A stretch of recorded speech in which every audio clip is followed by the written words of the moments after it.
ꯂꯥꯟꯅ ꯃꯔꯝ ꯑꯣꯏꯗꯨꯅꯁꯨ ꯑꯩꯈꯣꯏꯒꯤ ꯁꯨꯕ ꯆꯠꯄ ꯑꯗꯒꯤ ꯁꯦꯟꯃꯤꯠꯂꯣꯟꯗ ꯃꯌꯥꯝ ꯑꯃ ꯆꯩꯊꯦꯡ ꯃꯌꯥꯝ ꯑꯃ ꯄꯤꯔꯤ ꯑꯗꯒꯤ ꯂꯥꯟꯒꯤ ꯃꯔꯛꯁꯤꯗ ꯑꯌꯥꯝꯕꯅ ꯑꯩꯈꯣꯏꯒꯤ ꯑꯣꯏꯕ ꯖꯒꯥꯁꯤꯡꯁꯨ ꯆꯤꯡ ꯃꯌꯥꯅ ꯑꯌꯥꯝꯕ ꯉꯥꯛꯇꯅꯤ ꯑꯗꯨꯅ ꯂꯥꯟꯒꯤ ꯃꯔꯛꯁꯤꯗ ꯑꯣꯛꯁꯨ ꯑꯃꯨꯛ ꯁꯤꯖꯤꯟꯕꯗꯒꯤ ꯑꯩꯈꯣꯏꯒꯤ ꯐꯥꯔꯃꯔꯁꯤꯡꯁꯤ ꯂꯣꯏꯔꯦ ꯋꯥꯕꯗ ꯀꯣꯛꯇ ꯈꯨꯠ ꯍꯥꯞꯄꯒ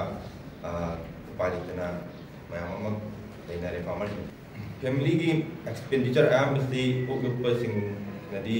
मागी ओक्तु योंजरे हरगा योक्सरी ओक्सिंगुना मागी फैमिली मेंटेनेंस तौजरंबनी अदुबो हौजिक्ति अंगांग एडमिशन तौनिंगाई फावबो पैसा लेतरे अदुदा नगर हौजिक्सि लेकाइगी सोरा करमदेबा एक्सपेंडिचर मयाम अमा चटपसिंगदि हौजिक्ति ओक योक्सरे हरगा ओक्सिंगदि लाक्पा इनकम सिंगदुना माना तौजरंबदि हौजिक्ति ngamdadana अवाबा मयाम अमा मियोनदि पैसा पुजिलगा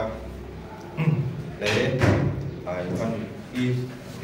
कक्सिंग डिस्ट्रिक्ट चेंबूर उखुल डिस्ट्रिक्ट मयाम अमा अखोइगी मनपुरदा ओक मयाम अमा सेंटर ओइदना मयाम सिखि डिपार्टमेंट लाक्पिदुना कलिंग मयाम अमा तौखरगा तौखरा अखोइ कमिशन पिदना लेबदगी ओक हन्ना ओक लोपंगमदबा फार्मर मयाम अमसु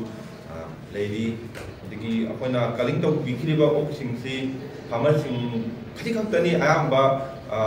अखोइना कलिंग तौ दबिदा ओक मयाम अमा सिगरे मणिपुरदा लोखनिंगबा अदुबो हुजिक पैसा लेतबना ओक्सि अमुक हागतके हाबा ngमदना मयाम अमा जिगा फार्मर सिंगि याम वाना ले खवाई यावबा मसाना मसा अतंदा थबक बिजाबा फार्मर सिंग असि गवर्नमेंट ना स्पेशल स्कीम अमा पुतुकबिदुना पुनिंग थबक बियु अमसुंग मल्टी मुलिमुली तौरबा पिग्री सेक्टर से अमुक हन्ना हिगदाननबा हाइदना ऑनरेबल सियांग दा अमसुंग वेटरनरी मिनिस्टर ता अपील तौजरी।